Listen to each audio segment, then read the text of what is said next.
गुरुर्ब्रह्मा गुरुर्विष्णुः गुरुर्देवो महेश्वरः गुरुः साक्षात् परं ब्रह्म तस्मै श्री गुरवे नमः। तस्मै श्री गुरवे नमः।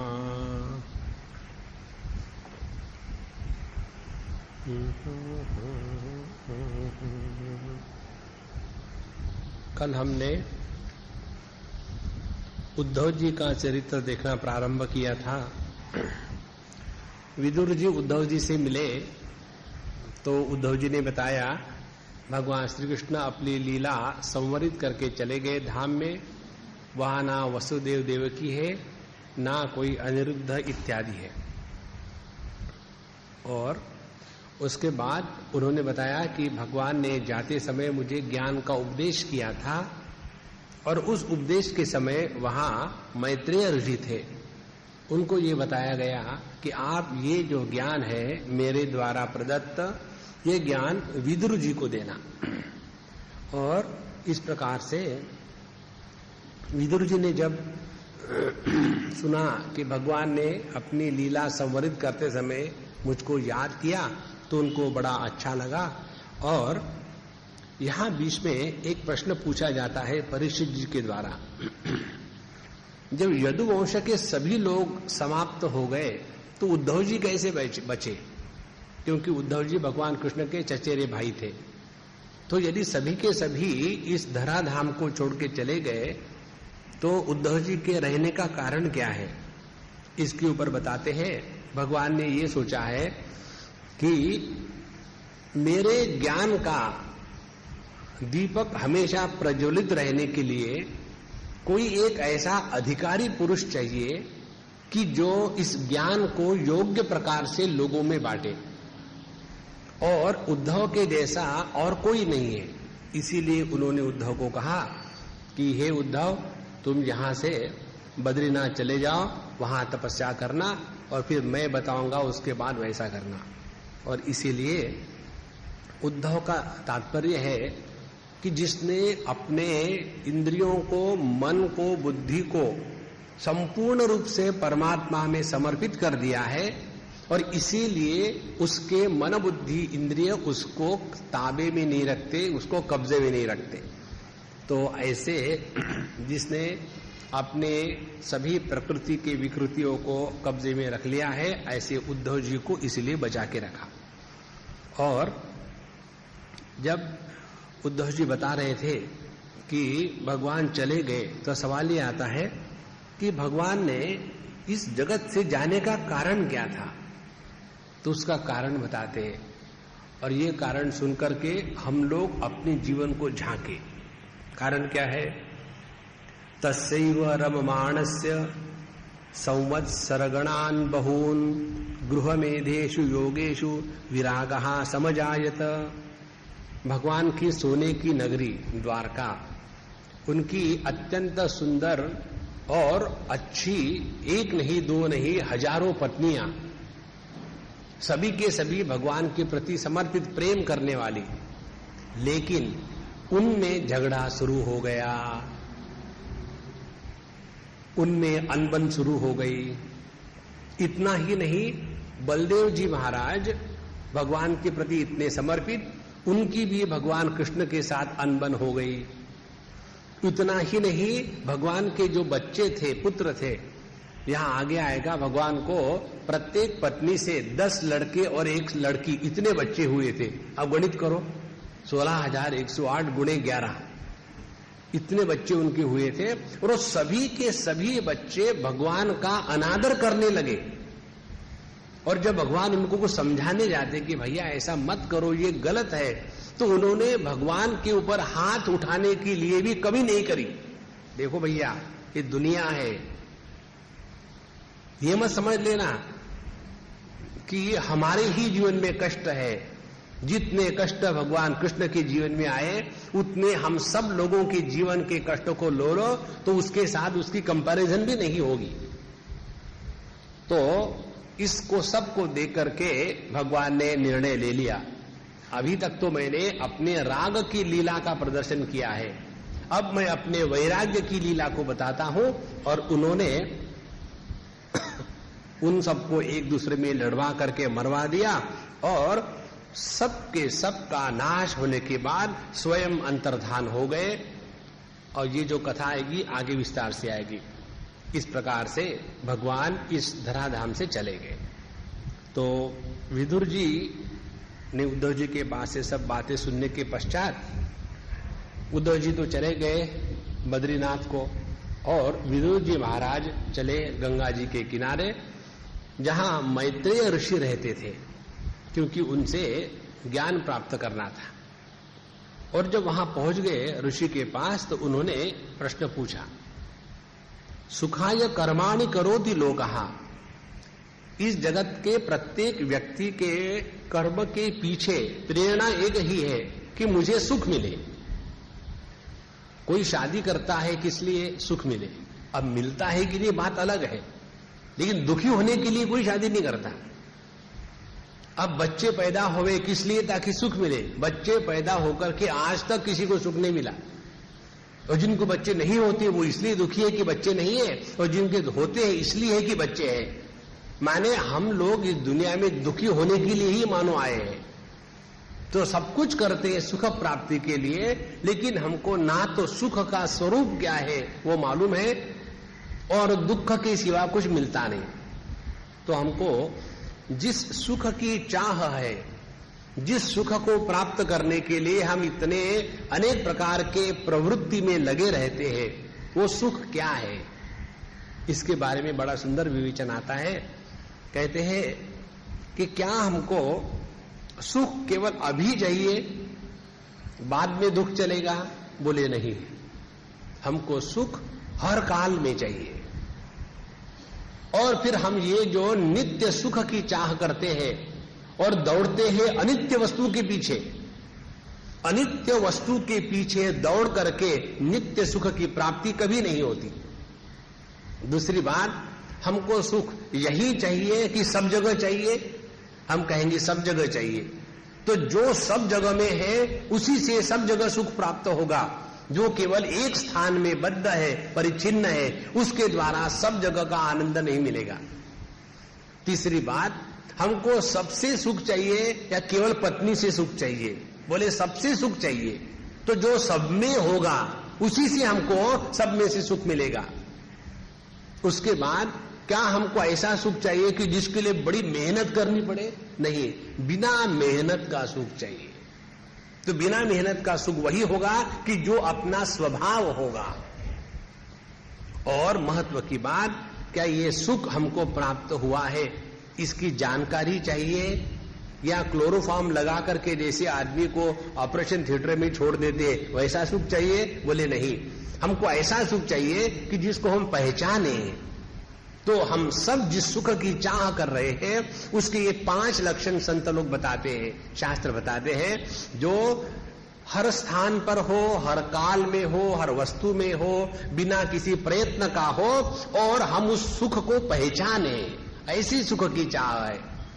और ये सुख की चाह लेने के लिए हम दौड़ रहे हैं जो अनित्य वस्तु है, जो एक देश में है, सब देश में नहीं है, जो छोटी है। ऐसे वस्तुओं में कितना भी प्रयत्न करो आपको अनंत सुख कभी मिलेगा नहीं। इसीलिए विदुर जी कहते हैं कि लोग दुनिया में सुख प्राप्ति के लिए कर्म तो करते हैं, लेकिन उनको मिलता है दुख, और दुख के निवृत्ति के लिए भी प्रयत्न करते हैं, फिर भी सुख नहीं मिलता। और आप कहते हैं कि यदि भगवान ही सब कुछ है तो जगत में दुख क्यों है? आगे, यदि ईश्वर ही ये दुनिया को बनाता है तो दुनिया ने दुनिया को दुखी क्यों बनाया? और ईश्वर ही सब कुछ है तो बंधन कहां से आया? और यदि कहे कि ईश्वर भी हो, जीव भी हो, परमात्मा भी हो और बंधन में भी हो, ये कैसे संभव है? इसीलिए इस सब दुनिया का जो झमेला है इसके बारे में हमको बताओ, ये क्या है सब तमाशा? इसके ऊपर मैत्रेय जी उत्तर देते हैं, सेयम भगवतो माया यन्न येन विरुध्यते। इसके बारे में ऐसा विचार मत करो, ये विचार गलत है। देखो, हम लोग कई बार विचार करते हैं, लेकिन विचार ठीक है कि गलत है ये समझ में नहीं आता। जैसे समझो हम ऐसा विचार करें कि ये लोग ऐसा क्यों करते हैं, क्या इन्होंने ऐसा करना ठीक है? अब इन्होंने कैसा करना ठीक है कि नहीं, ये विचार करने का हमको किसी ने अधिकार दिया है क्या? नहीं दिया है। तो जो जैसा कर रहा करने दो। आप विचार ऐसा करो कि जिसके द्वारा आपका मन शांत होगा। जिन विचारों के द्वारा मन शांति को प्राप्त होता है उनको कहते हैं सद्विचार, और जिन विचारों के द्वारा मन में विक्षेप आते हैं उनको कहते हैं असद्विचार, या उनको कहते हैं दुर्विचार। तो हम सोचते तो बहुत है, लेकिन सोचने के बाद और परेशान होते। तो ये सोचना किस काम का? इसीलिए कहते हैं कि ऐसा विचार मत करो। फिर कैसा विचार करें? इस सब का एक ही उत्तर है। क्या उत्तर है? ये सब भगवान की माया है, ये भगवान की लीला चल रही है। ध्यान से सुनना। जब हम किसी नाटक को देखते हैं और नाटक में दिखाया है कि एक आदमी अच्छा खासा है, लुंगी पहन करके न्यूज़पेपर पढ़ रहा है, और दूसरा उधर से गुंडा आता है, आकर के उसके हाथ में इतनी बड़ी तलवार है, आकर के वो उस आदमी का पहले हाथ काट डालता है, फिर पैर काट डालता है, फिर उसको मार देता है। ये सब आपने देखा। देखने के बाद नाटक खत्म हो गया और चले गए। उसके बाद विचार करने लगो, लेकिन उन्होंने उसको ऐसा मारा क्यों? अरे बाबा, वो नाटक था, असली थोड़ी था। तो नाटक इसलिए देखते हैं टाइम पास करने के लिए, उसमें से कुछ सीरियसली नहीं लेना है। उसी प्रकार से ये जो दुनिया है ना, ऐसी ही चल रही है, उसके बारे में दिमाग को खर्चा मत करो। ये सब का एक ही प्रयोजन है कि जिसके द्वारा जगत से वैराग्य हो और परमात्मा के प्रति प्रेम जागृत होवे। इसको कहते हैं दुनिया का ये माया का चक्कर। और माया किसको कहते हैं? जिसका तर्क के द्वारा निर्णय नहीं होता उसको कहते हैं माया। देखो, अपनी लड़की कुछ भी करे तो ठीक है, और अपने बहू ने कितना भी अच्छा किया तो गलत है। एक ही स्त्री जब मां बनकर के रहती है तो उसका व्यवहार भिन्न होता है। वही स्त्री जब सास बनकर के रहती है तो बहू की सांस फुलाती है, इसलिए उसको सांस कहते हैं। अब इसका क्या कारण है? इसका कारण कुछ नहीं है, माया है और कुछ नहीं है। इसके चक्र में मत पड़ो। इसीलिए जो वस्तु विवेक के द्वारा या लॉजिक या तर्क के द्वारा सिद्ध नहीं होती उसको कहते हैं माया। एक बार भगवान को अर्जुन ने प्रश्न पूछा कि भगवान, आपकी माया हमको बिल्कुल समझ में नहीं आती, आप कैसे लोगों पर उपकार करते हो या कृपा करते हो? बोले चलो मैं दिखाता हूं। और चले गए दोनों ब्राह्मण का वेश लेकर के एक बड़े अमीर व्यक्ति के यहां, और कहा भिक्षाम देहि। वो बाहर आया और गाली सहस्त्र नाम अर्चना, एक के बाद एक गाली। वो गालियां खाने के बाद भगवान और अर्जुन बोले चलो भाई, यहां गालियां मिली। दूर गए, वहां से भगवान ने उस आदमी को आशीर्वाद दिया, इसके पास और धन दौलत आ जाए। तो अर्जुन को लगा अटपटा, ये क्या है, कोई गाली दे उसको धन दौलत मिले। फिर आगे गए, वहां एक छोटा सा ऐसी झोपड़ी के जैसा स्थान था, वहां एक गरीब आदमी रहता था। उसके पास एक छोटी सी बकरी के साइज की गाय थी और उसके पास बिल्ली के साइज का एक बछड़ा था, और उसने उसमें से दूध निकाला आधा कप, और वो पीने ही वाला था। उस समय ये महात्मा पहुंच गए, भिक्षाम देहि। तो उसने कहा अतिथि देवो भव, लीजिए मेरे पास केवल इतना ही है और कुछ नहीं है। ये फट से पी गए, थैंक यू तक नहीं किया, अर्जुन को दिखाया तक नहीं, और वहां से निकल पड़े। निकलने के बाद फिर कहते हैं कन्हैया लाल कि देखो इसकी गाय और बछड़ा दोनों मर जाए। अब अर्जुन को आया गुस्सा, ये क्या है? बोलिए ऐसा ही है, इसको कोई कारण नहीं। देखो, जब हम अपने जीवन के प्रत्येक घटना को परमात्मा की लीला के रूप में स्वीकार करेंगे तो जीवन में हमेशा आनंद बना रहेगा।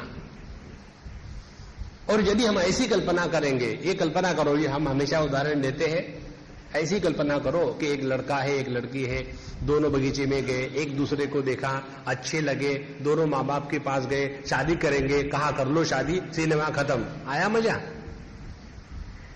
नहीं तो इधर से लड़का उधर से लड़की आई और दूसरे को देख रहे, बीच में गब्बर सिंह टपका और फिर लड़की को छेड़ने लगा और फिर ये हीरो जाकर के डिशिंग डिशिंग करता है, उसको लगता है, फिर वो विलन भाग जाता है, फिर ये अपनी साड़ी ऐसे फाड़ करके उसके सर के ऊपर में डाल के फट से बांध देती है और फिर चली गई। और फिर प्रेम बढ़ा, फिर माँ बाप कहते खबरदार उससे शादी करी तो तुमको मेरे लाश के ऊपर से जाना होगा। और फिर बीच में गाने आते हैं, दुनिया भर के नाचना गाना, और आखिरी में जाकर के 3 घंटे के बाद सिनेमा खत्म हो गया, उनकी शादी हो गई और फिर वो पछताए क्यों शादी करी। मजा आया ना? उसी प्रकार से अपने जीवन की प्रत्येक घटना को भगवान की लीला के रूप में स्वीकार करो तो कभी दुख नहीं होगा। इस प्रकार से यह भगवान की लीला है, माया का खेल है, उससे बचने का उपाय पूछो।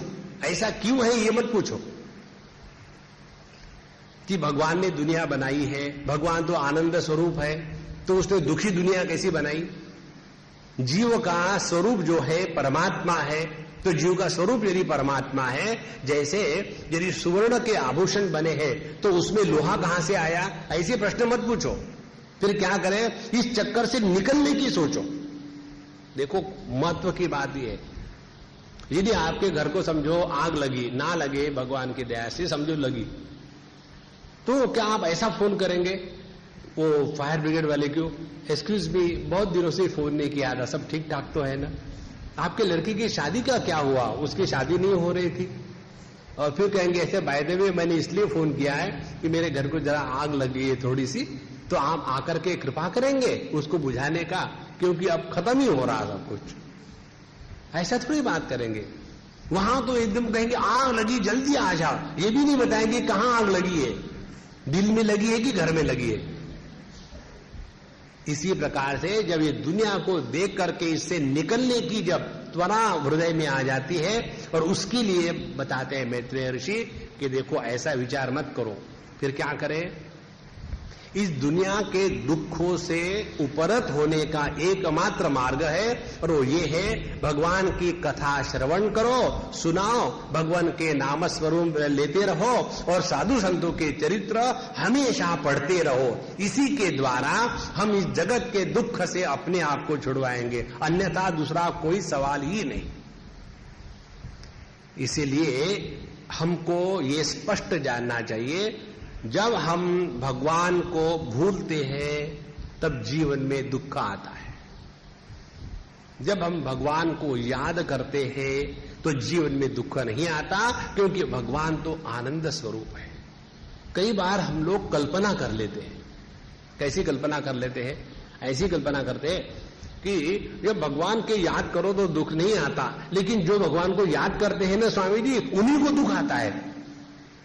ये जो कहते हैं उन्होंने भगवान को याद किया ही नहीं।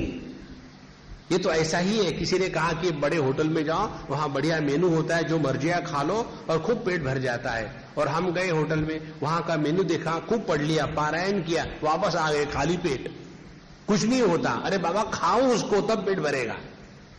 उसी प्रकार से भगवान की भक्ति जब हृदय में जागृत हो जाती है तो दुनिया के दुख हमको परेशान नहीं करते। जिनको जिनको दुनिया से दुख मिलता है उनको ये भगवान का मैसेज है। जो होता है ना, फोन आप लगाओ और दूसरा कॉल जब आता है तो बीप आता है बीच में ना, पिप पिप पिप पिप।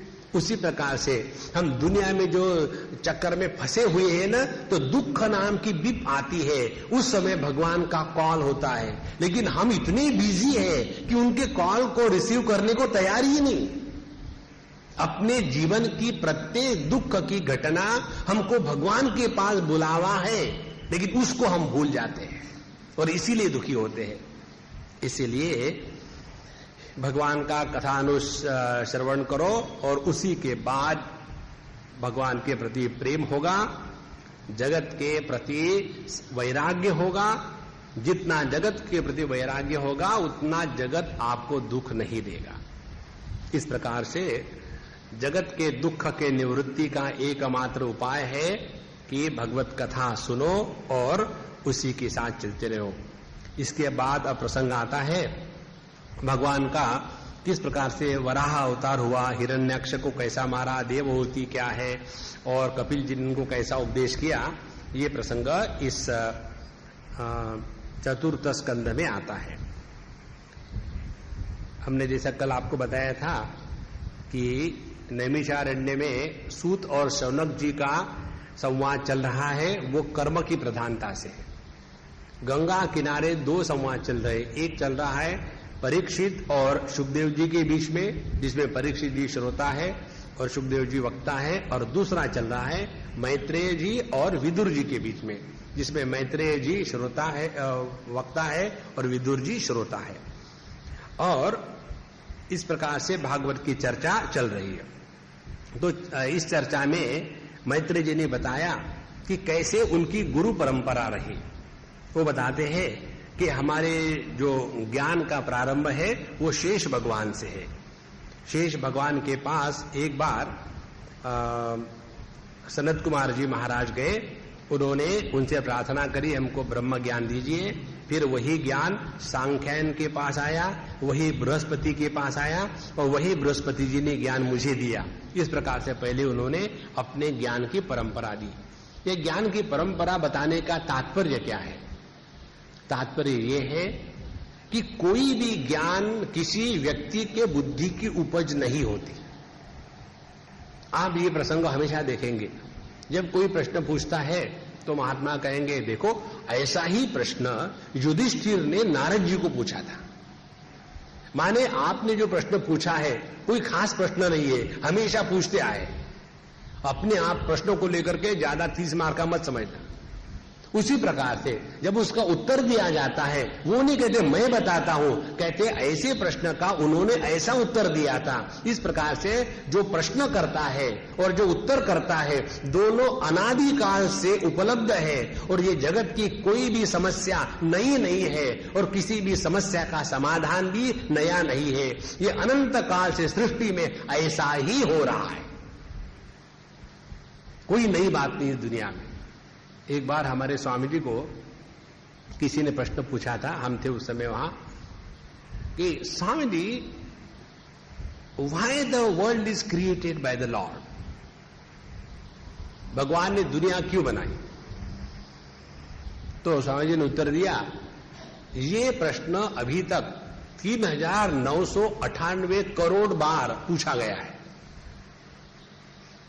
और उतने ही बार उसका उत्तर दिया गया है। इस जगत में कुछ भी नवीन नहीं है, सब हमेशा ऐसा ही रहा है।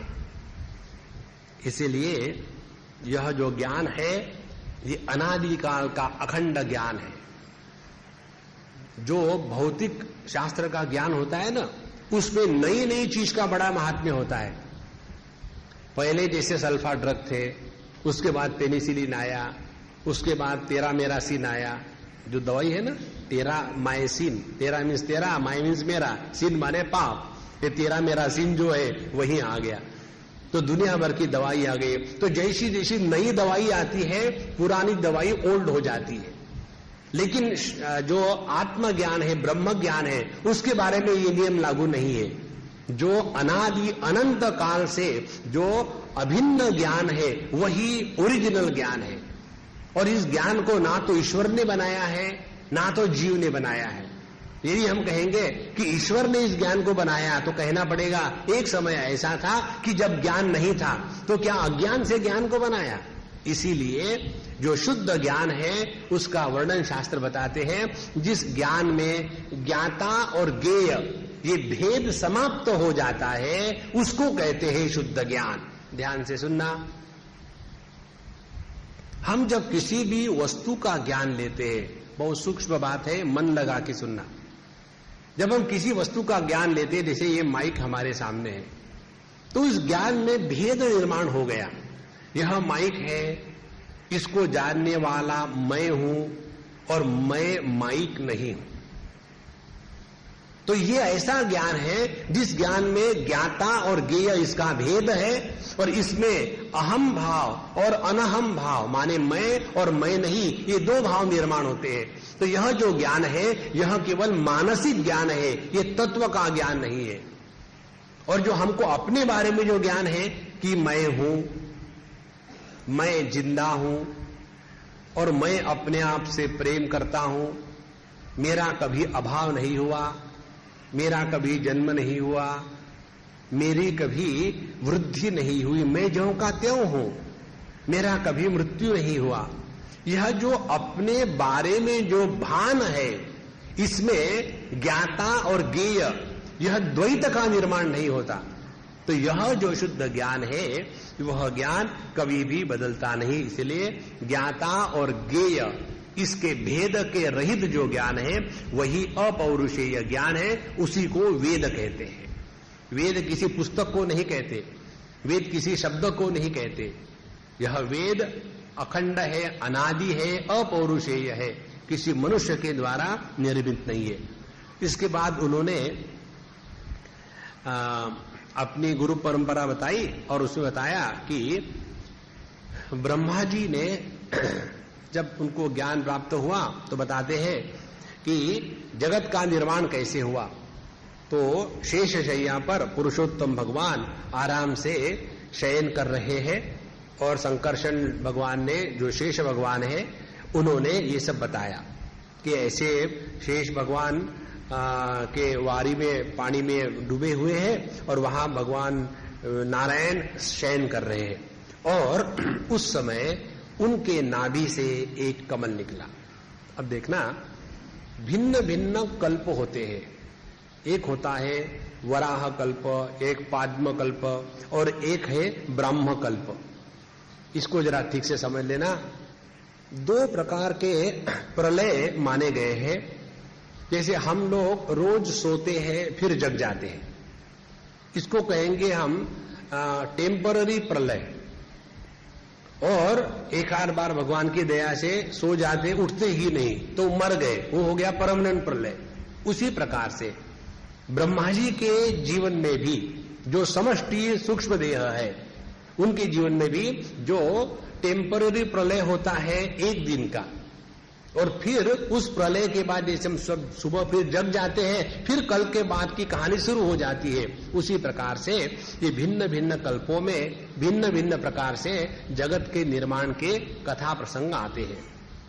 तो कभी कभी कहते हैं भगवान के पैर से पृथ्वी का जगत का निर्माण हुआ, कभी कहते हैं भगवान की जांग से निकला, कभी कहते हैं कि भगवान के संकल्प से निर्माण हुआ, कभी कहेंगे कि सभी का सभी जगत एकदम निर्माण हुआ।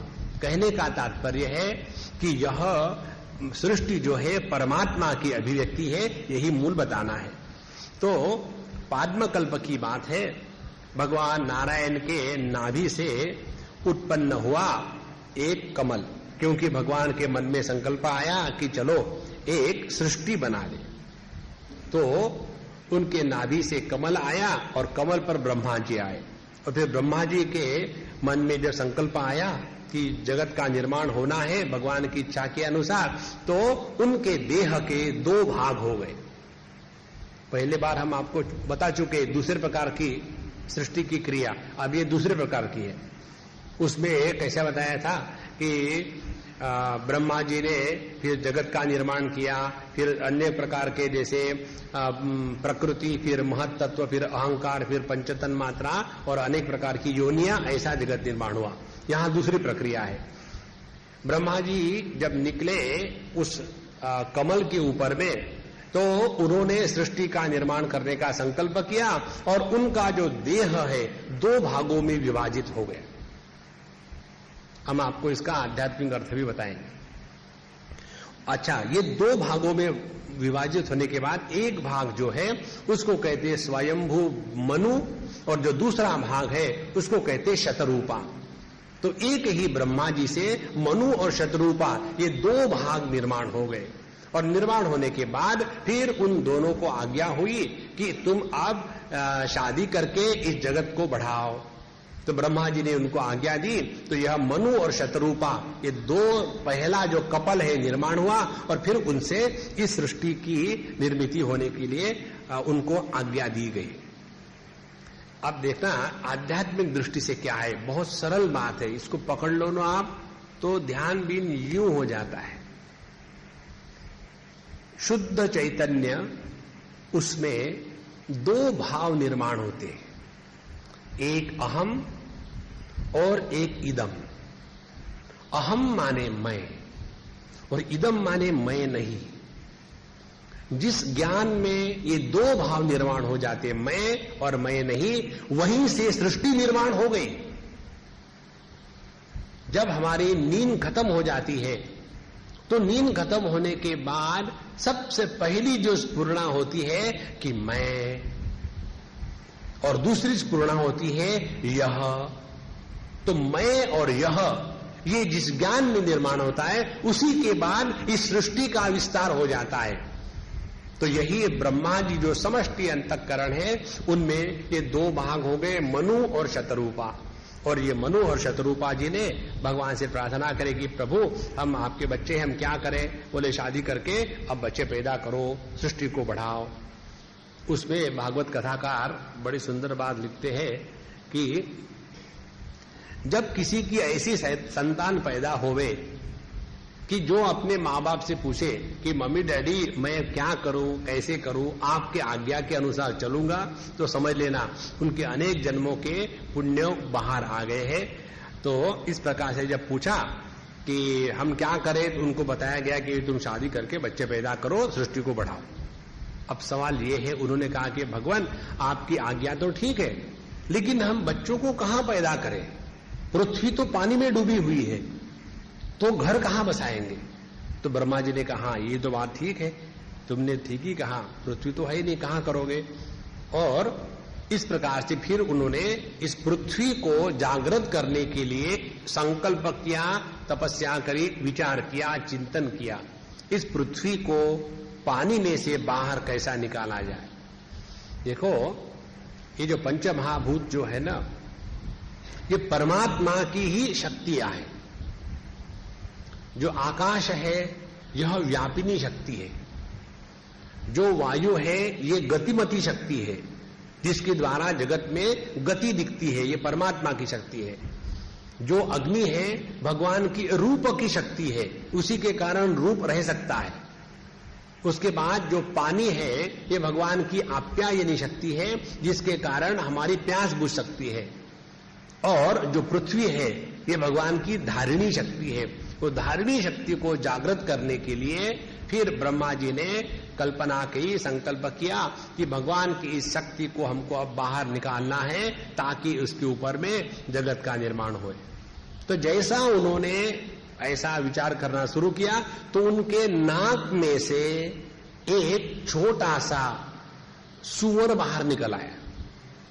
वराह, एक सुअर बाहर निकल आया, और बाहर निकल आने के बाद देखते देखते वो एकदम विशालकाय हो गया एक क्षण में। और विशालकाय होने के बाद उसने जोर से आवाज की और उस समुद्र में वो कूद पड़ा, और कूद पड़ने के बाद सीधा पृथ्वी जहां डूबी हुई थी पानी में, वहां चला गया, और जा करके उसने अपने मुख के ऊपर में पृथ्वी को रखा, और पृथ्वी को रख करके पानी के ऊपर ले आए, और पानी के ऊपर में उसकी स्थापना करी। इसीलिए इस वराह को कहते हैं यज्ञ स्वरूप। यज्ञ में त्याग होता है स्वार्थ का, उसको यज्ञ कहते हैं। भगवान का जो वराह अवतार है यह त्याग का है, और इसी के द्वारा कर्म शक्ति की बात बताई गई।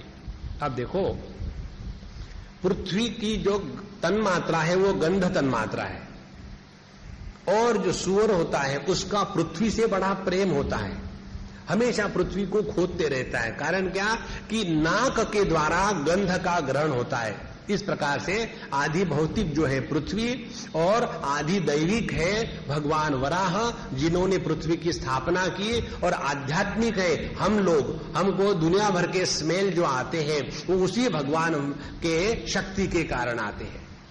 इस प्रकार से भगवान वराह ने यह पृथ्वी की स्थापना करी।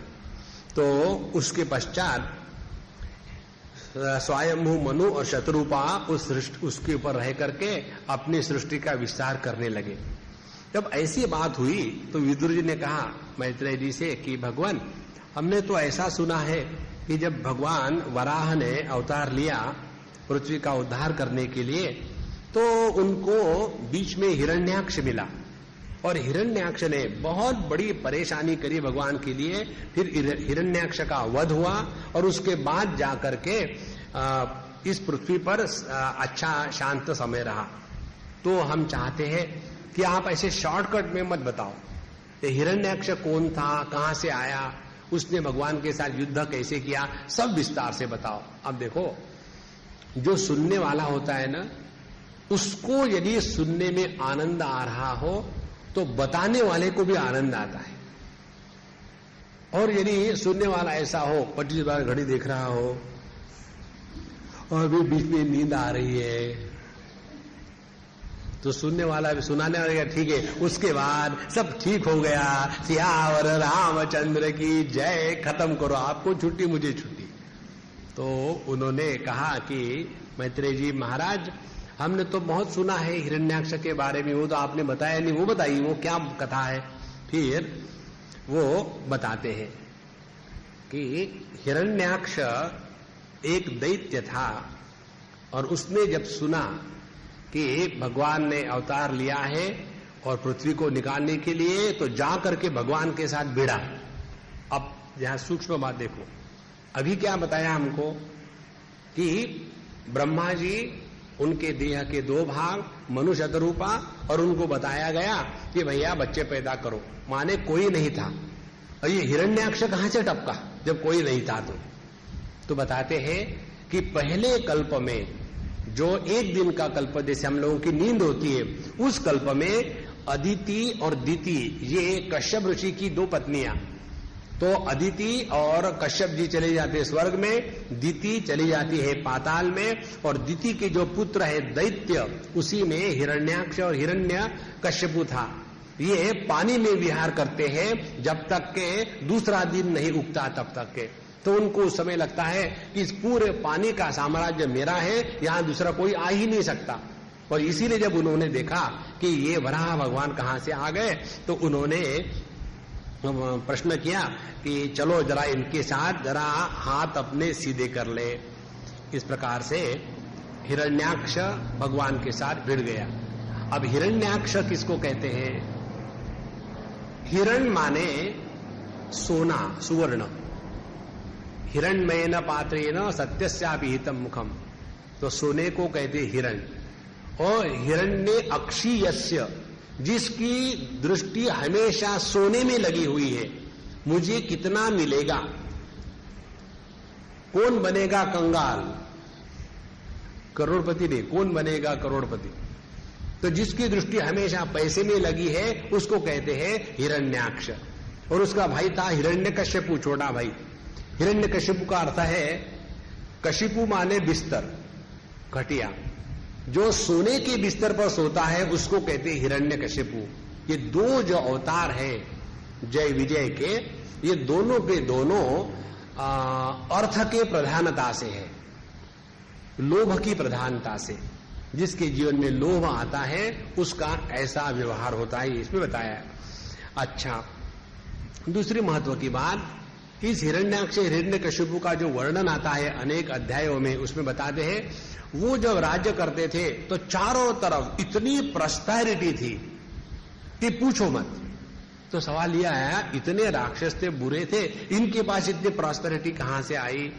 तो उसकी जो कथा बताते हैं कि यह जो निर्माण हुआ हिरण्यकशिपु और हिरण्याक्ष के राज्य में, वो उनका बल नहीं था, क्योंकि वो भगवान के पार्षद थे और इसीलिए उनको, वो भगवान के नित्य मुक्त जीव है, हमेशा भगवान के साथ रहने वाले हैं। इसलिए सभी की सभी बातें भगवान की इच्छा से होती हैं। वो चाहे तो घास को एक बड़ा पर्वत बना दे या पर्वत को एक घास की पत्ती बना दे। भगवान सर्वसमर्थ है, वो कुछ भी कर सकते हैं। और इसीलिए इस संसार में जो आए वो भी भगवान की इच्छा से ही आए। इस प्रकार से वो चाहे तो हमको मुक्त करा दे, चाहे तो हमको बांध के रखे। तो यह जो जय विजय दो भगवान के पार्षद थे उनके बारे में इतिहास बताना शुरू कर देते हैं कि एक बार ऐसा हुआ, लक्ष्मी जी बाहर घूमने गई थी और वापस आई तो ये जय विजय दोनों पार्षद भगवान के चौकीदार वहां खड़े हुए, नौकर, उन्होंने लक्ष्मी जी को, वो घर की मालकिन ने उनको बताया कि आपको अंदर जाना अलाउड नहीं है, स्टैंड आउटसाइड। बोले क्यों? बोले हमारे स्वामी आराम कर रहे हैं। तो लक्ष्मी जी को गुस्सा आ गया, हमारे नौकर हमको सिखाते, तुम्हारे स्वामी मेरा पति है, मैं कभी भी जाऊंगी, तुम कौन होते पूछने वाले? उनको मना कर दिया। तो उनको बड़ा गुस्सा आया। गुस्सा आने के बाद फिर जब ये अंदर आ गई योग्य समय पर और एकदम गरम फू फू फू, ये कैसे नौकर रखे हैं, इनको तो निकाल देना चाहिए, बिल्कुल बदतमीज हो गए, उनको ये भी नहीं समझता कि मैं कौन हूं, मेरा अपमान किया। तो विष्णु भगवान शांत, देखो तुमने जो कहा वो ठीक है, लेकिन तुम्हारे कहने से यदि मैं अपने नौकरों को निकाल दूं तो लोगों में मेरी बदनामी होगी, लोग कहेंगे कि विष्णु हो गया हेनपेक्ड। वहां शब्द का प्रयोग है स्त्रैण, स्त्रैण का तात्पर्य हेनपेक्ड, कि अपने पत्नी के कहने के अनुसार नाचते हैं, इसलिए तुम्हारी भी बदनामी होगी, इसीलिए जरा शांत रहो, सब जुगाड़ हो जाएगा, कोई फिक्र की जरूरत नहीं। उसके बाद भगवान को तो लीला करनी ही है, उनको टाइम पास करने में मजा आता है, तो उन्होंने सोचा कई दिनों से मेरे ये चार बाहु जो है यहां पड़े बड़े बोर हो गए, जरा इनको जरा हिला ले। और इसीलिए उन्होंने फिर इन जय विजय के मन में ऐसे विचार डाल दिए कि अपने लक्ष्मी जी का अपमान करे। फिर इनको गुस्सा आ गया। उसके बाद कहेंगे देखो, जब ये किसी साधु संत का अपमान करेंगे ना तो अपने आप इनको पनिशमेंट मिल जाएगी, मुझे कुछ करने की जरूरत नहीं। भगवान बड़े स्मार्ट हैं, करवाते सब कुछ है लेकिन अपने दूर रहते। अब देखो कितने लोग मरे, किसी ने आज तक यमराज को दोष दिया है क्या? लोग कहता है हार्ट अटैक से मर गया, कैंसर से मर गया, डिसेंट्री से मर गया, उसके बाद मलेरिया से मर गया, एक्सीडेंट से मर गया। कोई ये नहीं कहता कि यमराज ने बुला लिया, कभी नहीं कहता। यही तो भगवान की लीला है। तो भगवान ने कहा कि ठीक है हम सब करवा लेते, शांत रहो। और फिर जो भगवान के नित्य भक्त है सनत कुमार इत्यादि, वे हमेशा 5 साल की उम्र में रहते हैं और भगवत तत्व में निष्ठा है। उनके मन में ये कभी संकल्प आता ही नहीं कि भगवान के वैकुंठ में जाकर के दर्शन करें, क्योंकि उनको नित्य दर्शन हो रहे जब चाहे। फिर भी उनके मन में भगवान संकल्प डाल देते हैं चलो वैकुंठ में जाए। वैकुंठ में आए, आने के बाद फिर ये जो जय विजय दोनों पार्षद थे, जय माने अपने इंद्रियों पर जय, विजय माने अपने मन पर विजय। ऐसे ही भगवान के वैकुंठ में रहने के अधिकारी होते हैं, जिनका अपने इंद्रियों पर और अपने मन पर जय विजय नहीं है, वो भगवान के पास रहने के अधिकारी नहीं है। तो ये भगवान की शक्तियां हैं, ये भगवान के नित्य मुक्त भक्त है। तो जब वो आए तो फिर उनके मन में भगवान ने वैसा संकल्प डाल दिया कि जरा इनको हटाओ। तो उन्होंने कह दिया कि कहां से घूमते हो, आ रहे हो, कोई जरूरत नहीं आने की, चले जाओ बाहर, हमारे बॉस सो रहे।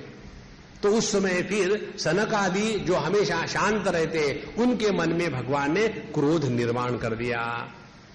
और क्रोध के द्वारा उन्होंने कहा कि तुम ये वैकुंठ में रहने के लायक नहीं हो, क्योंकि तुम यहां भेद की भावना कर रहे हो। संपूर्ण विश्व एक ही परमात्मा के उदर में है और तुम मेरा तेरा का भाव करते हो, और इसीलिए तुम किसी भी प्रकार से इस वैकुंठ में रहने के लायक नहीं हो, और इसीलिए तुम यहां से गिर करके अब असुर योनि में जन्म ले लो।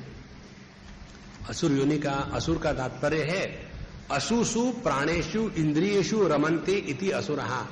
जो केवल अपने इंद्रियों में ही रमण करता है उनको असुर कहते हैं, माने भोग विलासी व्यक्तियों को असुर कहते हैं।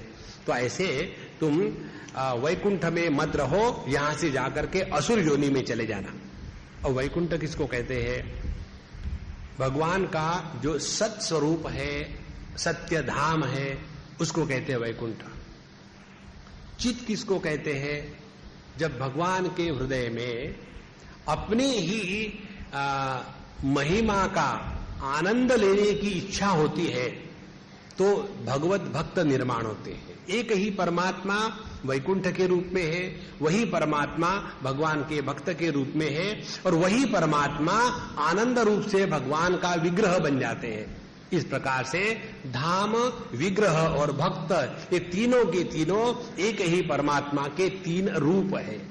तो ऐसे भगवान के धाम में जब एक सनत कुमार इत्यादि चले गए, उनका अपमान हुआ तो उनको गुस्सा आया।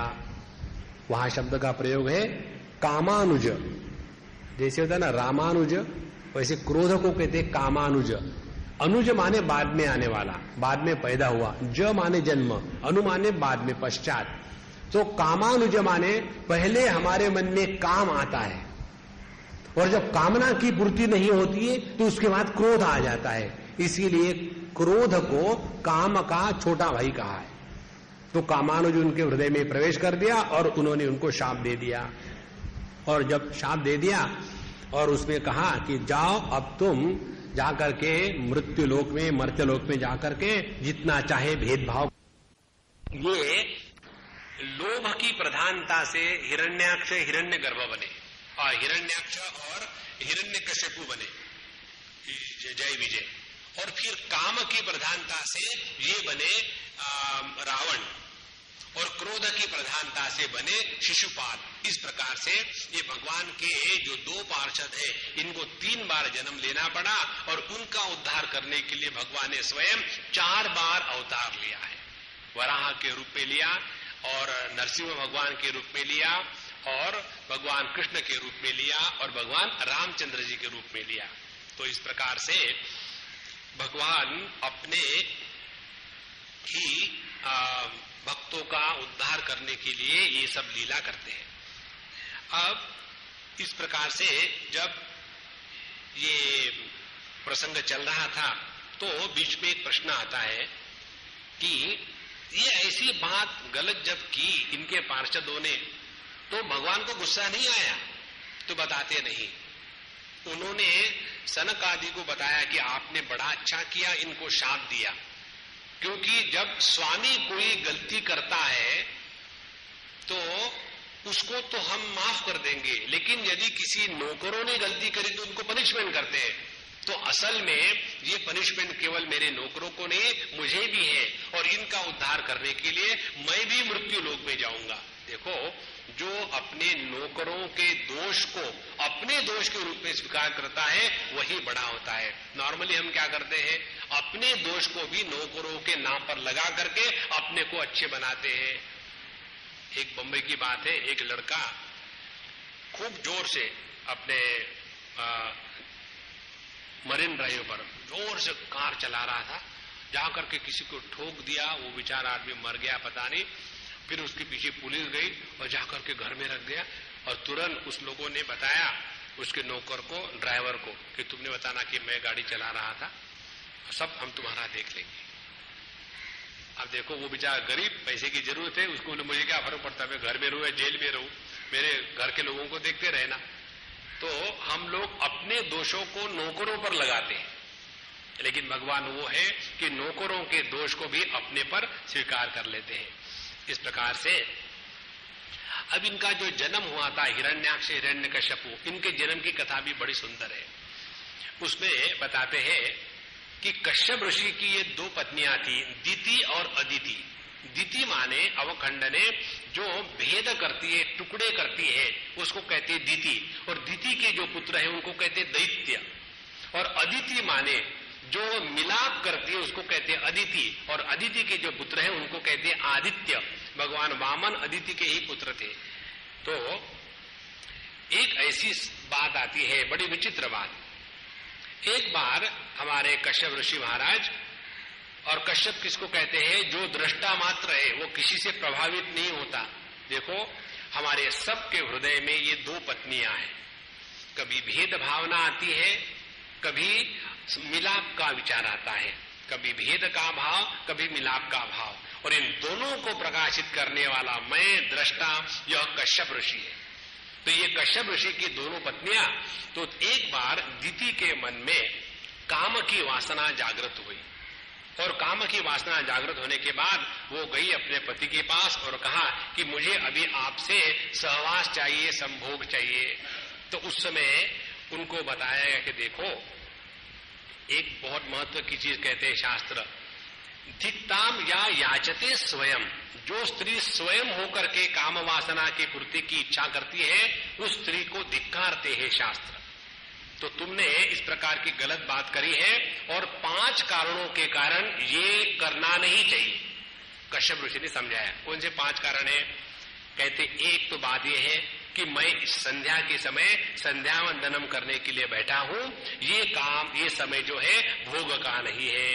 दूसरी बात, जो सूर्यास्त है, सूर्यास्त भगवान का नामस्मरण करने के लिए होता है, स्त्री पुरुष के सहवास के लिए सूर्यास्त का समय गलत है।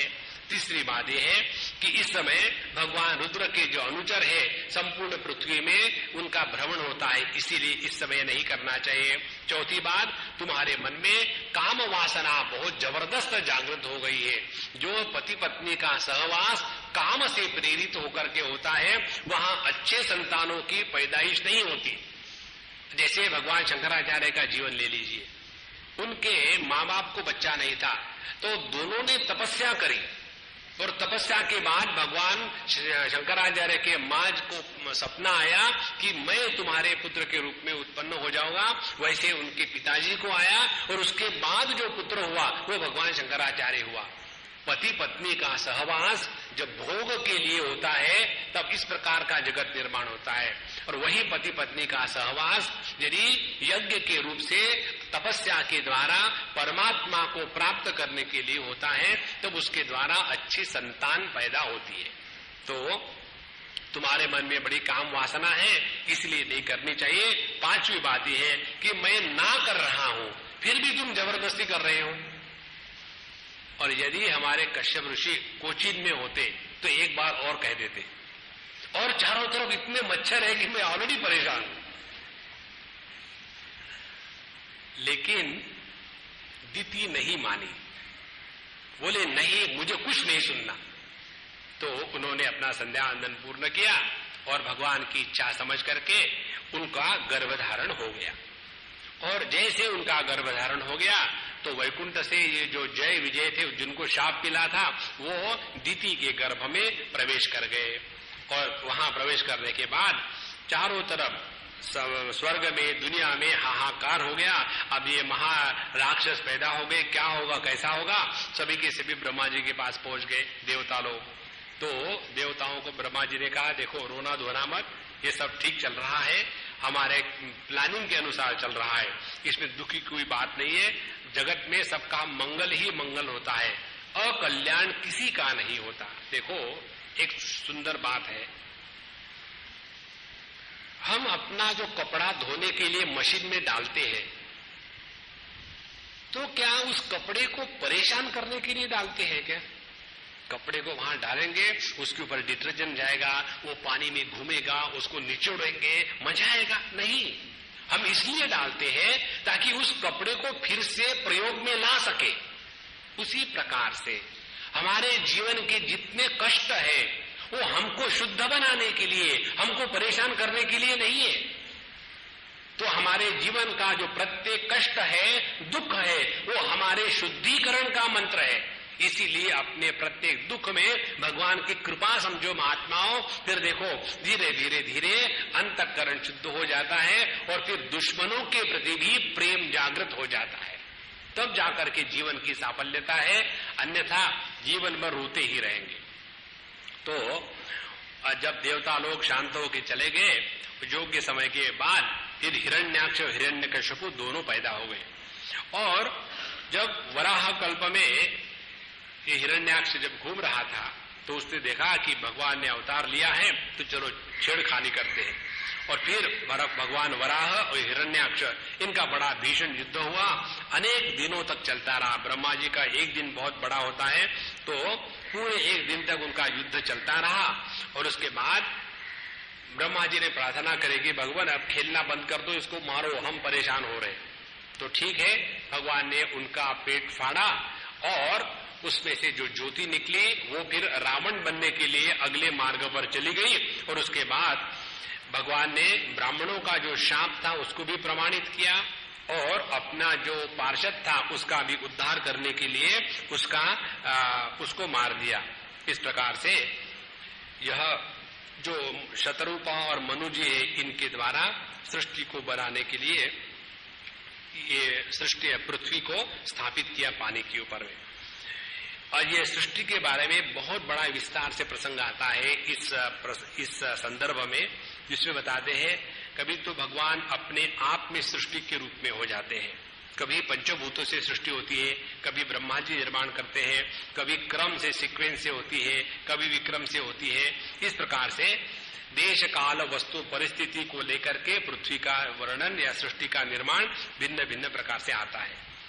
और अब इसके बाद हम आते हैं, ये हो गया असुर सर्ग। अब आते हैं दैव सर्ग पर। दैव सर्ग में आते हैं मनु शतरूपा ने जब सृष्टि बढ़ाई तो उनकी 3 पुत्रियां हुई, उसमें एक पुत्री थी देवहूति। हुति माने बुलाना, देव माने भगवान, जो भगवान को अपने पास बुलाए उसको कहते हैं देवहूति। तो यह देवहूति उनकी पुत्री थी मनु शतरूपा की। उसके बाद देवहूति का विवाह हो गया कर्दम ऋषि के साथ, जो स्वयं तत्व ज्ञान संपन्न थे और उनके मन में भगवान ने विवाह करने की इच्छा डाल दी। और फिर उनकी इच्छा हो गई कि ब्रह्मा जी ने कहा कि संतान उत्पन्न करो। देखो, जो अपने काम में बिजी होता है ना, हर से वही काम करवाता है। ब्रह्मा जी का एक ही ड्यूटी है, सृष्टि को बढ़ाओ, तो हर एक को कहेंगे पहला काम करो, बच्चे पैदा करो, बाकी बात करेंगे। और उल्टी बात है हमारे नारद भगवान, आगे प्रसंग आएगा। नारद जी जो मिलेगा कहते छोड़ो संसार, भगवान का नाम लो, मस्त रहो। तो हर एक व्यक्ति अपने ही विचारों से प्रभावित है। तो इनको बताया गया कि सृष्टि बढ़ाओ, तो उन्होंने कहा ठीक है, संतान पैदा करनी है तो तपस्या करनी चाहिए।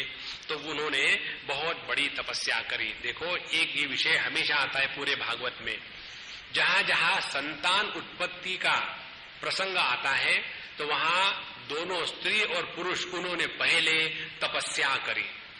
तपस्या के द्वारा रजवीर में शक्ति आ जाती है और ऐसे शक्तिशाली रजवीर में अच्छे अच्छे सिद्ध पुरुष या भगवान अवतरण ले सकते हैं, अन्यथा नहीं।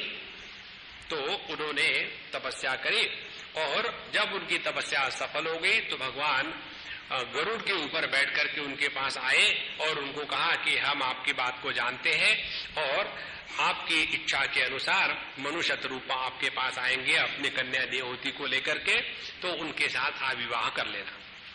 भगवान गरुड़ पर बैठ के आते, इसका तात्पर्य ये है, गरुड़ है सामवेद या शब्द का प्रतीक। भगवान हमारे सबके जीवन में शब्दों के माध्यम से आते हैं। या तो भगवान का नामस्मरण सुने, या तो भगवान की कथा सुने, या तो भगवान के बारे में चिंतन करें। तो शब्दों के माध्यम से ही परमात्मा हमारे हृदय में प्रवेश करते हैं। और इसीलिए गरुड़ जो शब्दमय है उस पर बैठ करके कर्दम जी के सामने भगवान ने अवतार लिया और उनको बताया कि जिस अभिप्राय से आप तपस्या कर रहे हैं वो सफल होगी, मुझे मालूम है, ऐसा ऐसा होगा, तो देवहूति से आप शादी कर लेना। और ऐसा कहके वो अंतर्धान हो गए। फिर तीसरे दिन स्वयंभू मनु और उनकी पत्नी शतरूपा अपनी कन्या देवहूति को लेकर के आए। तो इन्होंने पूछा कर्दम ऋषि ने कि राजा सब ठीक ठाक तो है, आपके देश की प्रजा सुखी तो है, किसी को कष्ट तो नहीं, चोरी चपाती तो नहीं हो रही है, करप्शन तो नहीं है किसी जगह में, तुम्हारे राज्य में तो होगा ही नहीं। ऐसे जब बातें करी तो मनु महाराज कहते कि महाराज आपने तो इस बहाने मुझे उपदेश कर दिया है कि राजा का क्या कर्तव्य है, और हम इसलिए आपके बड़े धन्यवाद देते हैं। और हमने सुना आप शादी करने के लिए तैयार हैं, इसीलिए हम चाहते हैं हमारी ये जो कन्या है इसके साथ आप शादी करिएगा और हमको उपकृत कीजिए। और इसको ना मत कहिए, प्रतिपादो न शक्यते, इसको ना मत कहिए। तो कर्दम जी कहते हैं महाराज आपकी पुत्री का कौन आदर नहीं करेगा, जो इतनी सुंदर है, बुद्धिमान है और शील संपन्न है। तीनों बातें एक स्त्री में होना बड़ा कठिन है। बुद्धिमान, शील संपन्न और सुंदर, ये तीनों इसमें है। इसीलिए इससे शादी करने के लिए तो मैं डेफिनेटली तैयार हूं। और उनकी जब ऐसी स्तुति करी तो देवहूति को बड़ा शर्म सा लगा, लज्जा लगी, और उसके बाद उनका विवाह हो गया। और विवाह होने के बाद अब सवाल ये है कि ये रहेंगी कहाँ? कर्दम ऋषि का ना तो कहीं आश्रम था ना तो मकान था, वो पेड़ के नीचे रहते थे।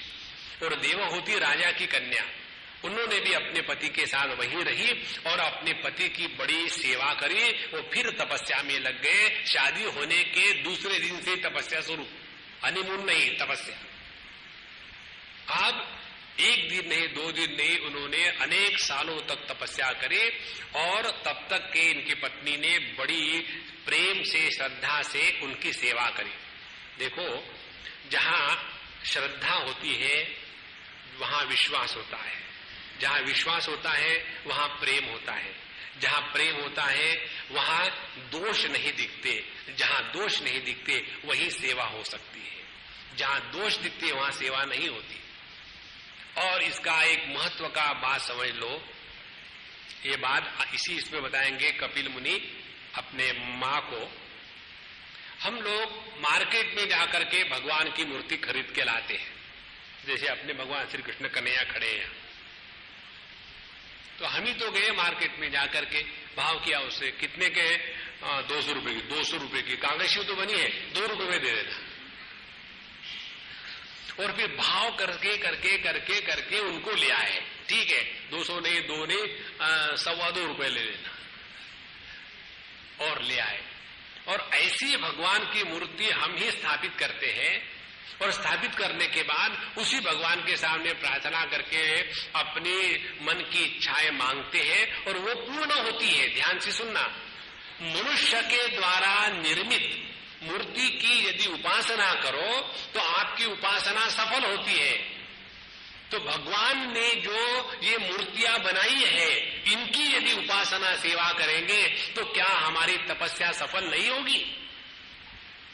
हमको तो मनुष्य के बनाए हुए मूर्ति पर विश्वास है, और भगवान ने जो मूर्तियां बना करके हमारे सामने रखी है उनमें भगवान है, ये विचार ही मन में नहीं आता। देखो कितना अधःपतन है अपने जीवन का। इसीलिए उन्होंने अपने पति की जो सेवा करी, और ये बात बहुत आवश्यक है समझना, स्त्री को अपने पति में भगवान को ही देखना है। मुझे मालूम है ये सब लोगों को बात पसंद नहीं आती, लेकिन जब एक पत्थर में भगवान को देख सकते हो तो जिंदे आदमी में भगवान को नहीं देख सकते, माने क्या? और उसके द्वारा लाभ होगा अपना, हमारा अंतःकरण शुद्ध होगा।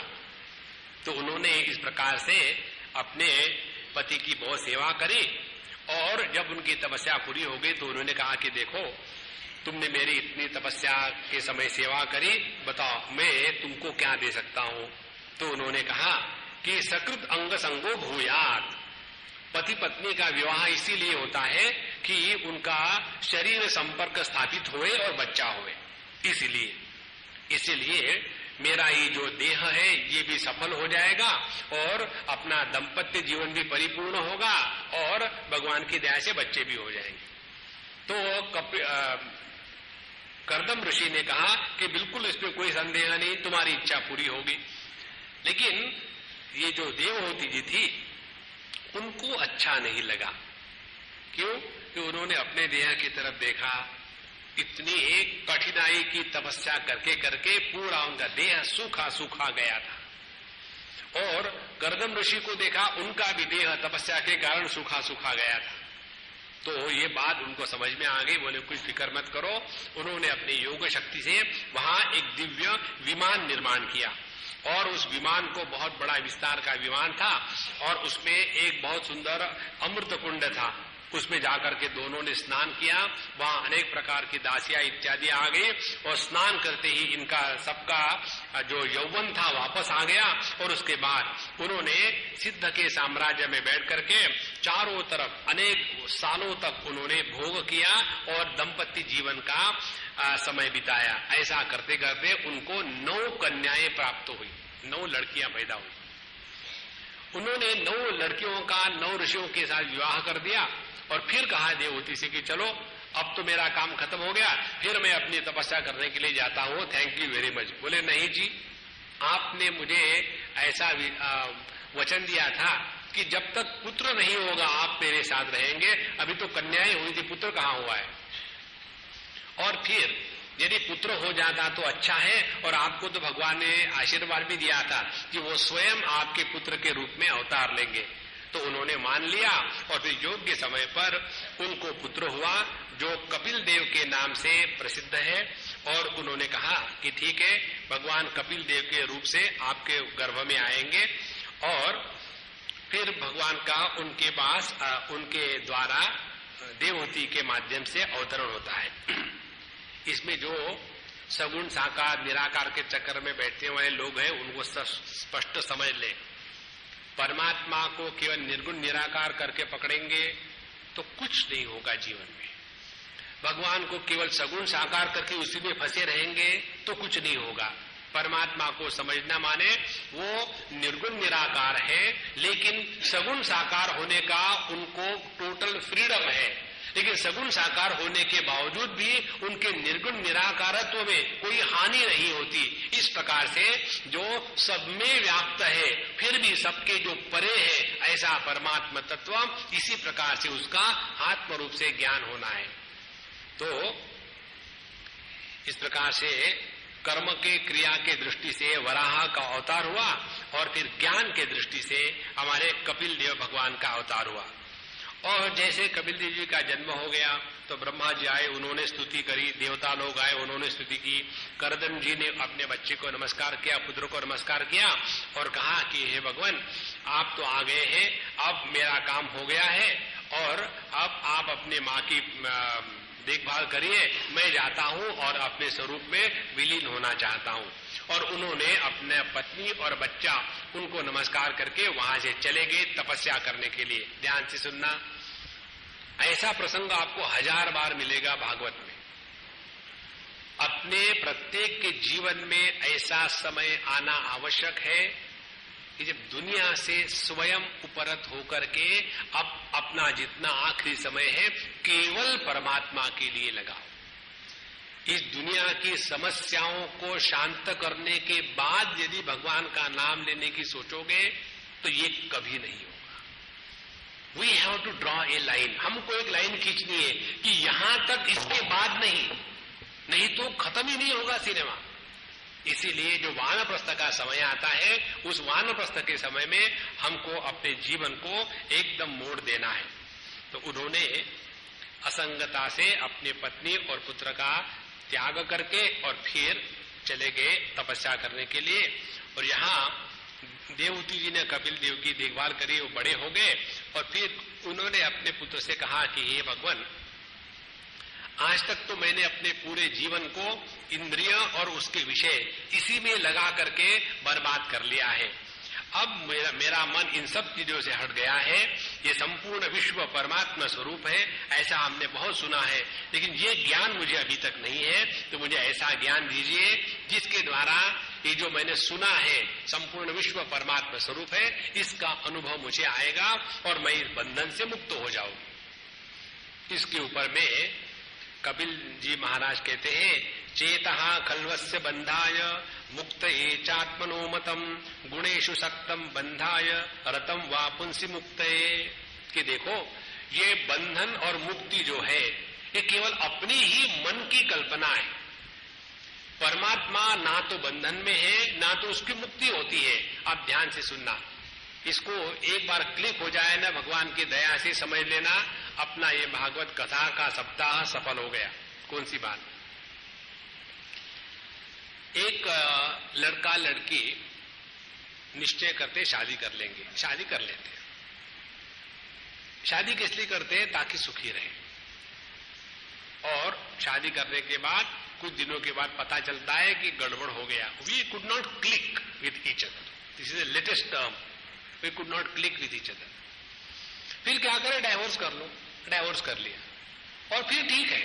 अब ध्यान से सुनना, शादी करी माने क्या? केवल एक मन से ही तो स्वीकार किया था कि ये मेरी पत्नी है। फिर डाइवोर्स किया माने क्या? उसी मन से दूसरा स्वीकार किया, ये मेरी पत्नी नहीं है। तो जब ये मेरी पत्नी है ये मन ने मान लिया तो बंधन हो गया, उसी मन ने ये मान लिया ये मेरी पत्नी नहीं है तो सुखी हो गया। तो सुख दुख कहाँ है? ये बाहर कहीं नहीं है, अपने ही मन की कंडीशन है, वास्तविक नहीं है। इसीलिए चेतः खल्वस्य बंधाय मुक्तये चात्मनो मतम। तो ये जो हमारा मन है, जब कहते गुणेषु सप्तम बंधाय, जब ये तीन गुणों के साथ संबंध रख करके इस जगत में आसक्त हो जाता है, या कर्म में आसक्त हो जाता है, या भोग में आसक्त हो जाता है, उसी को बंधन कहते हैं। और जब यही मन परमात्मा की तरफ मुड़ जाता है तो वही मन हमको मुक्ति देता है। असल में देखा जाए तो परमात्मा में ना तो बंधन है ना तो मुक्ति है। इस प्रकार से पूरे जो सांख्य शास्त्र का सार है भागवत में दिया है। कहते हैं कि यह जो सृष्टि है पुरुष और प्रकृति इन दोनों का ही व्यापार है। उसमें प्रकृति जो है वो दृश्य है और पुरुष जो है दृष्टा है। और ये दृश्य है, इसके तीन भेद है। एक तो कारण है, एक कार्य है, एक तीसरा है कार्य कारण। कारण उसको कहते हैं कि जिसका कोई कारण नहीं होता, कार्य उसको कहते हैं कि जिसका कोई कार्य नहीं होता। इन दोनों के बीच में की जो अवस्था है उसको कहते हैं कार्य कारण। इसीलिए ब्रह्मा जी जो जगत निर्माण करते हैं वो केवल पंच महाभूतों से ही निर्माण करते हैं। ध्यान से सुनना, ये सांख्य का विवेक है। यदि हम किसी भी देहधारी को देखें तो चाहे मनुष्य का देह हो, चाहे पशु पक्षी का देह रहे, तो पंच महाभूतों की दृष्टि से कोई भी भेद नहीं है। चाहे उनमें जो विकार है, विकारों के रूप से देखें तो उनमें कोई भेद नहीं है। चाहे मन ले लो तो मन, सबके मन में वही प्रॉब्लम है, मन शांत नहीं रहता, मन बड़ा दुखी रहता है। माने तत्व की दृष्टि से विचार करो तो कहीं भी कोई भी भेद नहीं है। इसीलिए जितनी भी ये दुनिया दिखती है ये कार्य ही है, इससे और आगे कुछ नहीं है। तो ये जो सृष्टि है इसमें एक तो प्रकृति है जो कारणात्मिका प्रकृति, कार्यात्मिका पंचमहाभूत इत्यादि, और दोनों का मिलन। और जो पुरुष है वो दृष्टा है, वो केवल इस प्रकृति के साथ तादात्म्य करके सुखी दुखी होता है। वास्तव में देखा जाए तो यह पुरुष प्रकृति के साथ कभी संबंध ही नहीं रखता। तो इस प्रकृति के साथ हमारा संबंध होने के कारण जो हम सुखी दुखी हो रहे हैं, इससे बचने के लिए दो बातें भगवान ने बताई है कपिल देव महाराज ने। या तो योगाभ्यास करके अपने प्रकृति को जीत लो। प्रकृति को जीतना माने यम नियम आसन प्राणायाम प्रत्याहार धारणा ध्यान समाधि, इसके अष्टांग योग के द्वारा अपने ऊपर पूरा नियंत्रण ले आवे, तब जाकर के हम पुरुष तत्व का ज्ञान अनुभव कर सकते हैं। नहीं तो दूसरा मार्ग बताया हम सभी लोगों के लिए, वो है भक्ति मार्ग। ध्याये चिरम भगवतश् चरणारविंदम, नित्य निरंतर भगवान के सगुण साकार का विग्रह का ध्यान करें। और ये जो प्रक्रिया बताई हम आपको शॉर्ट में बताएंगे। जब हम अपना समय होता है सुबह का या दिन का, जब भी समय मिले तो शांत एक स्थान में बैठ करके उसको वो पद्मासन वगैरह के चक्कर में मत पड़ना, जैसे संभव है वैसे बैठ लेना। और बैठ करके अपने आंखें बंद कर ली, पीठ की हड्डी सीधी, शांत होकर बैठ लिए, और फिर अपने हृदय में भगवान के श्री विग्रह का दर्शन करना। पहले भगवान का पूरा विग्रह, जिस भगवान के विग्रह का हम ध्यान करते हैं वह जड़ नहीं होना चाहिए, वो चैतन्य विग्रह होना चाहिए। और चैतन्य विग्रह कैसा कि भगवान की सुंदर सुंदर आंखें हैं, उनके कपोल है, उनके होठों पर मुस्कान है, आंखों में एकदम चंचलता है, उनके बाल हवा के कारण हिल रहे, ऊपर में मोर पंख है, उनका नीला नीला रंग है, उत्तरीय है, उनमें गले में मालाएं पड़ी हुई है, उसके बाद उनका यज्ञोपवीत है और करधनी है, पीला पीताम्बर है और त्रिभंगी मुद्रा में खड़े हैं और बड़े प्यार से वहां से खड़े हुए हैं और हम उनके तरफ देखते हैं, वो हमारे तरफ देख रहे हैं। ऐसा भगवान के चैतन्य विग्रह का ध्यान अपने अंतःकरण में करते रहना, धीरे धीरे धीरे धीरे। और ये एक बार पूर्ण विग्रह का ध्यान हो गया तो जितना मन एकाग्र हो जाएगा उतना फिर भगवान के एक एक अंग का ध्यान करने की प्रक्रिया है। भगवान के जो नाखून है पैर के, उन नाखून को देखे। उसके बाद भगवान के एक पैर जो ऐसा टेढ़ा है, उसके पीछे का जो लाल लाल भाग है उनके तलवे का, उसको देखे। उसके ऊपर जो भिन्न भिन्न चिन्ह है, जो दिव्य चिन्ह है, शंख चक्र गदा पद्म, उनको देखे। उसके बाद उनके पैरों में जो नूपुर लगे हुए हैं उसको देखे। एक एक चीज का धीरे धीरे नाखून से लेकर के ऊपर तक आगे आंखें उनकी, उनका ललाट और उनको बहुत सुंदर उनका जो मोर मुकुट का मुकुट बना हुआ है, एक एक अंग को देखते जाए देखते जाए देखते जाए। ध्यान से सुनना। मन को जब एकाग्रता प्राप्त हो जाती है तब मन में से रूप समाप्त हो जाता है। जो मन सभी आकारों का त्याग कर देता है, आकार रहित मन को ही कहते हैं भगवान। हमारे मन में इतने आकार विकार प्रकार संस्कार है जिसके कारण वो मन अपने आप को नहीं पहचान रहा है। तो जहां हमने भगवान के एक रूप का और फिर एक एक अंग का ध्यान करना प्रारंभ कर दिया, धीरे धीरे इतनी एकाग्रता आ जाती है। और जब पूर्ण एकाग्रता आ गई तो मन का नमन हो जाता है।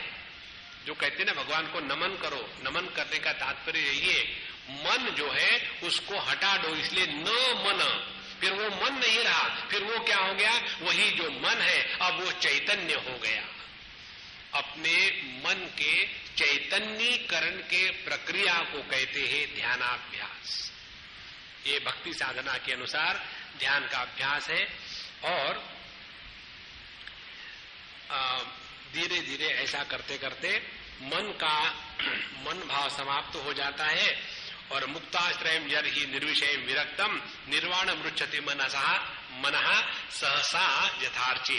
जैसे जो अग्नि में जो हमने डाला है जलाने के लिए लकड़ी, वो जब खत्म हो जाती है तो अग्नि कैसे अपने आप शांत हो जाती है, उसी प्रकार से द्वैत की भावना से विषयों का दर्शन करना जब मन कम कर देता है, अनेक विषयों का त्याग कर दिया, एक को पकड़ा और वो भी विषय चैतन्य का परमात्मा का है, वो करते करते धीरे धीरे जैसे अग्नि में ईंधन खत्म होने के बाद वो शांत हो जाती है, उसी प्रकार से विषयों का चिंतन कम करते करते करते करते करते मन अपने स्वरूप को प्राप्त हो जाता है और वही मन का परमात्मा स्वरूप असली स्वरूप है। इस प्रकार से अपने अहम का लोप हो जाता है। इसको इस प्रकार से समझ लो, हमारी ये जो दो वृत्तियां हैं, अहम वृत्ति और इदम वृत्तियां, अहम वृत्ति एक होती है, इदम वृत्तियां अनेक होती है। तो ये जो अहम वृत्ति है इसकी खुराक है इदम वृत्तियां। जितने ज्यादा विषय हो गए उतना ज्यादा मोटा अहम। हमारे पास इतनी गाड़ियां, हमारे पास इतने बंगले हैं, हमारे पास इतनी धन दौलत है, हमारे इतने पीछे लोग चलते हैं, तो इतना मोटा। और जितना ये इदम कम हो जाएगा उतना अहम कम होगा। हम तो गरीब है, हमारे पास तो एक ही घर है, हमारे पास एक ही बीबी है, हमारे पास एक ही बच्चा है, तो हम छोटे, लेकिन है अहम ही। तो बड़ी संपत्ति तो बड़ा अहम, छोटी संपत्ति छोटा अहम। जब अनात्म भाव है ही नहीं तो अहम का संभव ही नहीं। इसीलिए इस प्रक्रिया से हम अपने मन का चैतन्यीकरण कर लेते हैं और वही पर ब्रह्म परमात्मा का रूप है। उसके पश्चात ये प्रश्न उठाया गया कि क्या मनुष्य अपने अभ्यास के बल पर साधना भगवान की भक्ति कर सकता है? तो उन्होंने कहा कि अपने अभ्यास के बल पर नहीं, हमारी भक्ति की साधना होती है ईश्वर की कृपा से। तो ईश्वर की कृपा को जागृत करना माने क्या? ये जो विषय है भागवत में बड़ा सुंदर है। हमारे प्रत्येक इंद्रिय में एक एक अधिष्ठातु देवता है। जैसे आंखों में है सूर्य देवता, कान में है दिग देवता, रसना में है वरुण देवता, नाक में है पृथ्वी देवता। तो प्रत्येक इंद्रिय में एक एक देवता है। तो हम अपने आंखों से क्या देखे क्या नहीं देखे, ये विवेक करके चलेंगे तो हमारे आंखों में रहने वाले सूर्य देवता की हमने सेवा करी है, उपासना करी है। हम अपने वाणी से क्या बोले क्या न बोले इसको समझ करके योग्य प्रकार से भगवान का नाम लेते रहे तो हमने वाणी में रहने वाले अग्नि देवता की उपासना करिए। इस प्रकार से हमारा पूर्ण जो देह है ये सभी का सभी देवतामय देह है। इसीलिए जब हमारा जीवन धर्म के अनुसार चलता है तो सभी के सभी देवता जो हमारे देह में है वो प्रसन्न होते हैं और उसी देवताओं की प्रसन्नता के कारण हमारी भगवान में भक्ति बढ़ती है। और इसीलिए अपने जीवन में धर्म का महात्म्य इतना आवश्यक है। इसीलिए अपने जीवन में मर्यादा का महात्म्य इतना महत्व का है। तो जिसके जीवन में धर्म ना हो, मर्यादा ना हो, अपने आप को जैसा चाहे बर्ताव करने दे, उससे कभी भी आध्यात्मिक साधना नहीं होती। ये विषय बहुत सुंदर है, इसमें बहुत विस्तार से आया भागवत में। तो ऐसा जिसका अंतःकरण धर्म का जीवन और मर्यादा का जीवन जी करके भगवान को समर्पित करके निष्कामता से जीवन जिएगा तो धीरे धीरे अंतःकरण शुद्ध होगा, एकाग्र होगा और फिर निष्काम भक्ति भगवान के हृदय में निर्माण होगी।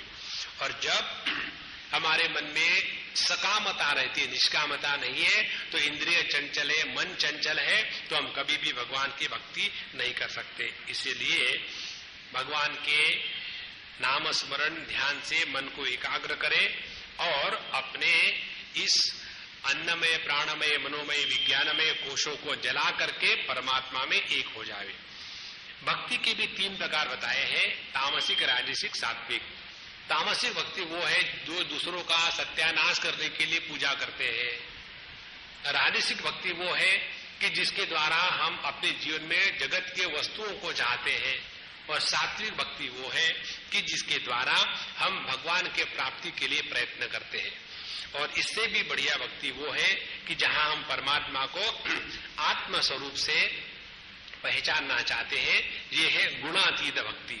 इस प्रकार से भगवान कपिल देव जी महाराज ये बहुत महत्व की बात बताते हैं। मद गुण श्रुति मात्रेण मयि सर्वगुहाशय मनोगति ही अविच्छिन्ना यथा गंगा मसो बुधौ। जिस प्रकार से गंगा जी का प्रवाह समुद्र में अखंड जाकर के लीन हो जाता है, उसी प्रकार से जब हमारा मन भगवान के स्मरण में, भगवान के कथा कीर्तन में अखंड लग जाता है, तब हमारा मन अपने आप चैतन्य को प्राप्त हो जाता है।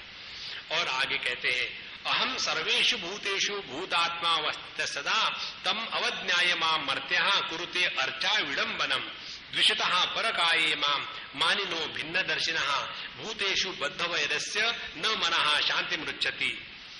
कहते हैं कि जो लोग केवल जड़ विग्रह की पूजा तो बड़े विस्तार से कर रहे हैं, लेकिन अहम सर्वेषु भूतेषु, मैं जो सभी भूत मात्र में उपस्थित हूं, उनका तो वो आदर नहीं करते, उनको दुख देते हैं और केवल अपने घंटी बजाकर ही पूजा करे रहे, तो वो तो पूजा के विडंबना कर रहे हैं। क्यों? कि मनुष्य के हृदय में उपस्थित भगवान का अनादर करके जो केवल एक विग्रह में लगे हुए हैं, उन्होंने कुछ भक्ति का तत्व समझा ही नहीं।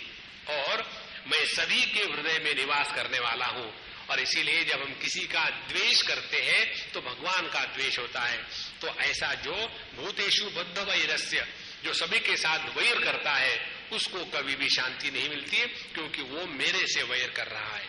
इसलिए कोई व्यक्ति बाकी का आडंबर तो बहुत करे, लेकिन मनुष्य में रहने वाले भगवान का तिरस्कार करे, तो मैं उसको कभी भी प्रसन्न नहीं होता हूं।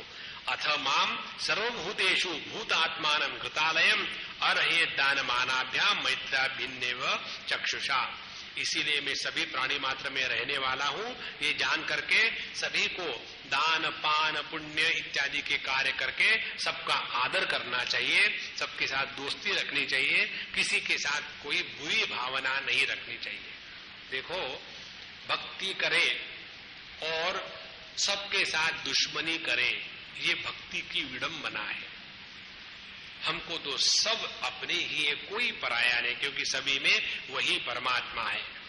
इसके पश्चात प्रसंग आता है जन्म मृत्यु का। मृत्यु किसको कहते हैं, जन्म किसको कहते हैं? मृत्यु कहते हैं जब हमारा चैतन्य इस देह में विषयोपलब्धि करने के लिए असमर्थ होता है, तब इस चैतन्य इस देह का त्याग कर देता है, उसको कहते हैं मृत्यु। और जब किसी दूसरे देह के साथ तादात्म्य हो जाता है तब उसको कहते हैं जन्म। इस प्रकार से यह जो किसी के साथ तादात्म्य हो वही हमारा जन्म है। इसीलिए दुख के साथ तादात्म्य हुआ, हम दुखी हो गए तो पैदा हो गए दुखी, फिर सुख के साथ तादात्म्य हुआ तो सुखी हो गए, फिर दूसरा जन्म हुआ। इस प्रकार से अनेक प्रकार के जन्म हम हमेशा लेते रहते हैं। उसके पश्चात उन्होंने भगवान के स्वरूप की व्याख्या की कि भगवान क्या है। जैसे किसी एक वस्तु को हम देख ले तो उसको 5 प्रकार से देखते हैं। उस वस्तु का शब्द स्पर्श रूप रस गंध क्या है, वस्तु होती एक ही है। उसी प्रकार से एक ही परमात्मा को भिन्न प्रकार से देखो तो अनेकता दिखती है, लेकिन है एक ही परमात्मा। और ये सभी जगत के सृष्टि का वर्णन इसलिए आता है कि मनुष्य हमेशा विषयासक्त रह करके दुखी होता है, तो विषयासक्ति से हटा करके अपने आप को नरक से जाने के बचाए और भगवान का भजन करे। इसीलिए यह सृष्टि का वर्णन बताते हैं और दुख का वर्णन बताते हैं। इसीलिए साधु संत क्या करते हैं, इस चक्कर में ना पढ़ करके हमेशा भगवान का भजन कीर्तन करते रहेंगे, ताकि इस भजन कीर्तन में ही मनुष्य अपने जीवन को सुखी शांति रख सकता है। यदि ध्यान करेंगे तो कब तक ध्यान करके बैठेंगे, और यदि विषयों के साथ भोग करेंगे तो कब तक भोग करेंगे। इसीलिए इस भक्ति के आनंद में रहो तो विक्षेप होते हुए भी दुख नहीं है, और सब भोग करते हुए भी भोक्तृत्व नहीं है। ऐसे भक्ति का आनंद अपने जीवन में ले आए, इसी के द्वारा हम अपना भला कर सकते हैं। इसी के साथ साथ यह तृतीय स्कंद समाप्त होता है, जिसमें कपिल देव जी महाराज चले जाते हैं गंगा सागर। हम अभी दर्शन करके आए उनके, और देवहूति जी सबका त्याग करके, वो भी तपस्या करके, वो भी परमात्मा को प्राप्त हो जाती है। इसके पश्चात चतुर्थ स्कंद आएगा, जिसमें धर्म अर्थ काम मोक्ष इन 4 पुरुषार्थों का विस्तार से वर्णन और कथा इत्यादि आएंगी। उसको हम बाद में देखेंगे शाम को 6:30 बजे। श्री कृष्णा श्री कृष्णा श्री कृष्णा श्री कृष्णा। ओम पूर्णमदः पूर्णमिदं पूर्णात् पूर्णमुदच्यते पूर्णस्य पूर्णमादाय पूर्णमेवावशिष्यते। ओम शांति शांति शांति। हरि ओम। श्री गुरुभ्यो नमः। हरि ओम।